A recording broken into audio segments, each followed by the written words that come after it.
Hoje iremos ler o livro de Naum. No capítulo 1, é um oráculo contra Nínive, que começa com a exaltação do Senhor como um Deus zeloso e vingador, que, embora paciente, não deixa impune o culpado. Sua vinda em juízo é uma teofania cósmica, fazendo montanhas vacilarem e o mar secar. O contraste é feito. O Senhor é bom e um refúgio para os que nele confiam, mas ele destruirá Nínive como um temporal violento. O profeta condena Nínive por tramar o mal contra o Senhor. Deus então promete ajudar, que não afligirá mais, quebrando seu jugo e cadeias. A sentença final contra Nínive é a aniquilação da sua descendência, a destruição de seus ídolos e a preparação de seu sepulcro. Vamos à leitura. Livro de Naum, Oráculo sobre Nínive, livro da visão de Naum de Elcós. O Senhor é um Deus zeloso e vingador. O Senhor é um vingador irracível. O Senhor toma vingança de seus adversários e trata com rigor os seus inimigos. O Senhor é paciente e grande em poder. Não deixa impune o culpado. O Senhor caminha em meio à tempestade e sobre o vento impetuoso. As nuvens são a poeira de seus pés. Ele ameaça o mar e torna-o seco, e esgota todos os regatos. O Baçã e o Carmelo fenecem, as flores do Líbano murcham, as montanhas vacilam diante dele, desaparecem as colinas, a terra, o mundo e todos os seus habitantes, agitam-se diante dele. Quem poderia enfrentar sua cólera? Quem poderia resistir ao ardor de sua ira? Seu furor derrama-se como um fogo, seu aspecto basta para destruir rochedos. O Senhor é bom, é um refúgio na tribulação. Conhece os que nele confiam. Como um temporal violento, ele destruirá este lugar, e mesmo nas trevas acossará seus inimigos. Que tramais contra o Senhor? Ele vai consumar a ruína. Esse desastre não se produzirá duas vezes, porque entrelaçados como espinheiros, ébrios do seu vinho, serão consumidos como a palha seca. De ti saiu o maquinador do mal contra o Senhor, o tramador de maus desígnios. Eis o que diz o Senhor: por mais fortes e numerosos que sejam, nem por isso serão menos ceifados. Sem apelação, eu te afligi, mas não te afligirei mais. Vou agora quebrar o jugo que pesava sobre ti e romper tuas cadeias. Quanto a ti, eis o que ordenou o Senhor: descendência alguma levará teu nome. Farei desaparecer do templo de seus deuses as imagens esculpidas e as imagens fundidas. Vou preparar teu sepulcro, porque és pouca coisa. No capítulo 2 de Naum, inicia com a boa nova para Judá, que pode celebrar suas festas, pois o ímpio Nínive está aniquilado e o esplendor de Jacó será restaurado. O profeta então descreve a chegada do destruidor e o cerco de Nínive. Os carros de guerra do invasor são descritos em cores vivas e velocidade de relâmpago. Os guerreiros assírios tropeçam, as portas dos rios são abertas e o palácio cai arruinado. A cidade é desnudada e deportada, e o povo foge em pânico. Segue-se uma descrição vívida da pilhagem de seus inumeráveis tesouros, causando terror e desespero. Por fim, o profeta usa a poderosa metáfora do leão para anunciar o juízo de Deus. O Senhor dos Exércitos irá incendiar seus carros, devorar seus leãozinhos e pôr fim às suas rapinas na terra. Naum, capítulo 2. Eis que vem sobre as montanhas um mensageiro de boa nova, alguém que anuncia a felicidade. Celebra as tuas festas, ó Judá, cumpre teus votos, porque o ímpio não passará mais por tua terra, está completamente aniquilado. Um destruidor avança contra ti. Guarda a fortaleza, vigia o caminho, fortifica os teus rins, reúne todo o teu vigor. Porque o Senhor restaura o esplendor de Jacó, assim como o esplendor de Israel, depois que os saqueadores despojaram e destruíram os seus sarmentos. Os combatentes trazem escudo vermelho, os guerreiros estão vestidos de púrpura, os carros de aço cintilante. Avançam no dia em que são postos em linha e são brandidas as lanças. Os carros se precipitam pelas ruas, saltando através das praças. Ao vê-lo se diria serem tochas ardentes, correm como relâmpagos. Ele se lembra de seus guerreiros valentes, mas estes tropeçam em sua marcha. Precipitam-se para a muralha e preparam o teto protetor. As portas dos rios são abertas, o palácio cai arruinado. Ela é desnudada e deportada, Suas servas gemem como pombas e batem no peito. Nínive é semelhante a um tanque desde a sua origem. Eles fogem. Parai, parai, mas ninguém volta para trás. Saqueai a prata, saqueai o ouro, porque há inumeráveis tesouros e montes de objetos preciosos. Roubo, pilhagem, devastação. O coração desfalece, os joelhos tremem, a dor oprime todos os rins, todos os rostos são lívidos. Onde está agora o retiro dos leões? O pasto dos leãozinhos, onde se recolhia o leão, a leoa e os leãozinhos, sem haver quem os inquietasse? O leão despedaçava para os seus pequenos e estrangulava para as suas leoas. Enchia de presas os seus antros e de despojos as suas cavernas. Eis que venho agora contra ti, oráculo do Senhor dos Exércitos. Vou incendiar teus carros e reduzi-los à fumaça. A espada vai devorar os teus leãozinhos. Porei fim às tuas rapinas na terra. Não se ouvirá mais a voz dos teus mensageiros. No capítulo 3 de Naum é o oráculo final contra Nínive, a cidade sanguinária e cheia de fraude. O profeta descreve o caos da batalha e condena a cidade como uma meretriz e hábil feiticeira, que enganava as nações com sua política e idolatria. Deus promete desnudá-la e expor sua vergonha e imundícies às nações, causando seu total abandono. O profeta lembra que Nínive não é melhor que Tebas, que apesar de toda sua força foi levada cativa. Nínive também desfalecerá e suas fortalezas cairão facilmente, como figos maduros. Seus guerreiros estão como mulheres, e a defesa é inútil. A vasta população de corretores e guardas fugirá como insetos. O rei da Síria está desamparado, pois seus pastores e heróis estão inertes. O livro se encerra com a certeza de que não há remédio para a ferida de Nínive, e que o mundo inteiro aplaudirá sua queda devido à sua contínua malícia. Naum, capítulo 3. Ai da cidade sanguinária, cheia de fraude e de violência, e que não põe termo à sua rapinagem. Ruído de chicote, estrondo de rodas, cavalos a relinchar, carros a dançar, cavaleiros a brida, espadas que reluzem, lanças que cintilam, multidão de feridos, mortos em massa, cadáveres sem número, nos quais se tropeça. Eis aí o fruto das numerosas fornicações, da meretriz tão cheia de encanto. Hábil feiticeira que enganava as nações com seus atrativos e os povos com seu sortilégio. Eis que venho contra ti, oráculo do Senhor dos Exércitos. Vou arregaçar teu vestido até teu rosto e mostrar tua nudez às nações, aos reinos a tua vergonha. Vou cobrir-te de imundícies para te alvitar, e irei te expor como espetáculo. Todos os que te virem fugirão para longe de ti, dizendo: Nínive está arruinada. Quem se apiedará de ti? Aonde te irei buscar consoladores? Vales porventura mais do que Tebas, que está situada entre os braços do Nilo, cercada de água, tendo o mar por defesa, as águas por muralha? A Etiópia era sua força, como também o Egito, de enorme população. Fute e os líbios eram seus aliados. Não obstante isso, ela foi levada cativa para o exílio. Seus filhos foram esmagados nos cantos das ruas. Lançaram-se sorte sobre seus nobres, e todos seus chefes foram carregados de cadeias.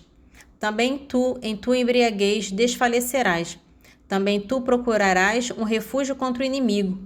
Todas as tuas fortalezas são como figueiras, carregadas de figos maduros. Se são sacudidas, os figos caem na boca de quem os quiser comer. Teus guerreiros estão no meio de ti como mulheres. As portas de tua terra abrem-se por si sós ao inimigo. O fogo devorou teus ferrolhos. Abastece-te de água para o cerco. Repara tuas fortificações. Amassa a argila, pisa o barro. Pega na forma de tijolos. Aí o fogo se devorará. A espada te exterminará. Ela te devorará como gafanhoto, ainda que fosses numerosos como gafanhoto e que te multiplicasse como grilo. Teus corretores são mais numerosos que as estrelas do céu. O gafanhoto abre suas asas e voa. Teus guardas são numerosos como os gafanhotos e teus chefes como uma nuvem de insetos que pousam sobre as sebes em um dia de frio, logo que o sol nasce. Fogem sem que saiba para onde foram. Teus pastores dormem, ó rei da Assíria. Teus heróis estão inertes. Teu povo está disperso pelas montanhas sem que ninguém o ajunte. Não há remédio para a tua ferida. Tua chaga é incurável. Todos que forem informados de tua sorte aplaudirão pelo que te acontece. Sobre quem, com efeito, não tem passado continuamente a tua malícia? No capítulo 11 de Apocalipse, começa com João medindo o templo de Deus e o altar, simbolizando a proteção do verdadeiro povo de Deus, enquanto o átrio é pisoteado pelos gentios por 42 meses. Em seguida, duas testemunhas, vestidas de saco, profetizam por 1270 dias. Elas são os candelabros e oliveiras e possuem poder profético. Após terminar o testemunho, a fera do abismo as mata e seus corpos jazem na grande cidade, onde o Senhor foi crucificado. Após 3 dias e meio, elas ressuscitam e sobem ao céu diante dos inimigos. Um terremoto mata 7.000 pessoas e os sobreviventes. E os sobreviventes dão glória a Deus. O toque da 7ª trombeta anuncia o fim do 2º ai e o início do reino de nosso Senhor e de seu Cristo sobre o mundo, que reinará para sempre. Os anciãos adoram a Deus, reconhecendo que chegou o tempo de sua ira, de julgar os mortos e de recompensar seus servos. O templo de Deus no céu se abre, revelando a Arca do Testamento, em meio a grandes manifestações cósmicas de juízo. Apocalipse capítulo 11. Foi-me dado uma vara semelhante a uma vara de Agrimensom, e disseram-me: levanta-te, mede o templo de Deus e o altar com seus adoradores. O átrio fora do templo, porém deixa-o de lado e não o meças. Foi dado aos gentios que hão de calcar aos pés a cidade santa por 42 meses. Mas encobrirei as minhas 2 testemunhas, vestidas de saco, de profetizarem por 1260 dias. São elas as 2 oliveiras e os 2 candelabros que se mantêm diante do Senhor da terra. Se alguém lhes quiser causar dano, sairá fogo de suas bocas e devorará os inimigos. Com efeito, se alguém os quiser ferir, cumpre que assim seja morto. Esses homens têm o poder de fechar o céu para que não caia chuva durante os dias de sua profecia. Têm poder sobre as águas para transformá-las em sangue e de ferir a terra, sempre que quiserem, com toda sorte de flagelos. Mas depois de terem terminado integralmente o seu testemunho, a fera que sobe do abismo lhe fará guerra, os vencerá e os matará. Seus cadáveres jazerão na rua da grande cidade, que se chama espiritualmente Sodoma e Egito, onde o seu Senhor foi crucificado. Muitos dentre os povos, tribos, línguas e nações virão para vê-los por 3 dias e meio e não permitirão que sejam sepultados. Os habitantes da terra se alegrarão por causa deles, se felicitarão mutuamente e mandarão presente uns aos outros, porque esses 2 profetas tinham sido seu tormento. Mas depois de 3 dias e meio, um sopro de vida, vindo de Deus, os penetrou. Puseram-se de pé e grande terror caiu sobre aqueles que o viam. Ouviram uma forte voz do céu que dizia: subi aqui. Subiram então para o céu em uma nuvem, enquanto seus inimigos os olhavam. Naquela mesma hora produziu-se grande terremoto. Caiu 1/10 parte da cidade e pereceram no terremoto 7.000 pessoas. As demais, aterrorizadas, deram glória ao Deus do céu. Terminou assim a 2ª desgraça, e eis que depressa sobrevém a 3ª. O 7º anjo tocou a trombeta. Ressoaram então do céu altas vozes que diziam: o império de nosso Senhor e de seu Cristo estabeleceu-se sobre o mundo, e ele reinará pelos séculos dos séculos. Os 24 anciãos que se assentam nos seus tronos diante de Deus prostraram-se de rosto em terra e adoraram a Deus, dizendo: graças te damos, Senhor, Deus dominador, que és e que eras, porque assumistes a plenitude de teu poder real. Irritaram-se os pagãos, mas eis que sobreveio a tua ira e o tempo de julgar os mortos, de dar a recompensa aos teus servos, aos profetas, aos santos, aos que temem o teu nome, pequenos e grandes, e de exterminar os que corromperam a terra. Abriu-se o templo de Deus no céu e apareceu, no seu templo, a arca do seu testamento. Houve relâmpagos, vozes, trovões, terremotos e forte saraiva. O resumo do Salmo 142 é uma súplica de Davi, na qual ele clama a Deus pedindo que ouça por sua fidelidade. O salmista suplica: não entreis em juízo com o vosso servo, reconhecendo que ninguém que vive é justo. Ele descreve sua miséria.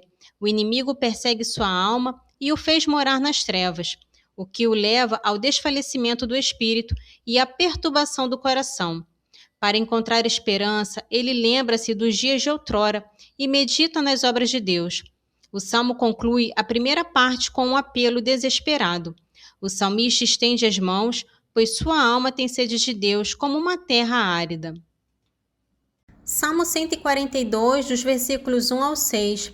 Senhor, ouvi a minha oração, pela vossa fidelidade. Escutai a minha súplica. Atendei-me em nome de vossa justiça. Não entreis em juízo com o vosso servo, porque ninguém que viva é justo diante de vós. O inimigo trama contra a minha vida. Ele me prostrou por terra, relegou-me para as trevas com os mortos. Desfalece-me o espírito dentro de mim, gela-me no peito o coração. Lembro-me nos dias de outrora, penso em tudo aquilo que fizeste, reflito nas obras de vossas mãos, estendo para vós os braços, minha alma como terra árida tem sede de vós. Nesse trecho de Eclesiástico, capítulo 47, é um elogio a Davi, o ungido, que se levantou após a época do profeta Natã. Davi é louvado por sua coragem pastoral ao lutar com leões e ursos, e principalmente por ter matado o gigante Golias e tirado a vergonha de Israel. O autor enfatiza que a força de Davi veio do Senhor Todo-Poderoso, a quem ele invocou, garantindo o triunfo e o extermínio dos filisteus. Além de guerreiro, Davi é celebrado como grande adorador. Ele fez de suas obras uma homenagem a Deus, louvou o Senhor com todo o coração e estabeleceu cantores diante do altar, compondo suaves melodias para os cânticos. Eclesiástico capítulo 47, dos versículos 1 ao 11. Depois disso, levantou-se Natã, profeta no tempo de Davi. Assim como a gordura da vitamina se separa da carne, assim foi Davi separado do meio dos israelitas. Ele brincou com os leões como se fossem cordeiros e tratou os ursos como cordeirinhos. Não foi ele quem em sua mocidade matou o gigante e tirou a vergonha do seu povo? Levantando a mão com uma pedra de sua funda, abateu a insolência de Golias, pois ele invocou o Senhor Todo-Poderoso, o qual deu à sua destra força para derrubar o temível guerreiro e para levantar o poder do seu povo. Assim foi ele festejado por causa da morte de 10.000 homens. Louvaram-no nas bênçãos do Senhor e ofereceram-lhe uma coroa de glória, porque ele esmagou os inimigos de todos os lados, exterminou os filisteus, seus adversários, como se vê ainda hoje, e abateu o seu poder para sempre. Fez de todas as suas obras uma homenagem ao Santo e ao Altíssimo com palavras de louvor. Louvou o Senhor com todo o coração. Amou a Deus que o criou e lhe deu poder contra seus inimigos. Estabeleceu cantores diante do altar e compôs suaves melodias para os seus cânticos. Glória ao Pai, ao Filho e ao Espírito Santo, assim como era no princípio, agora e sempre. Amém. Divino Espírito Santo, iluminai-nos, guiai-nos, dai-nos sabedoria e discernimento. Amém.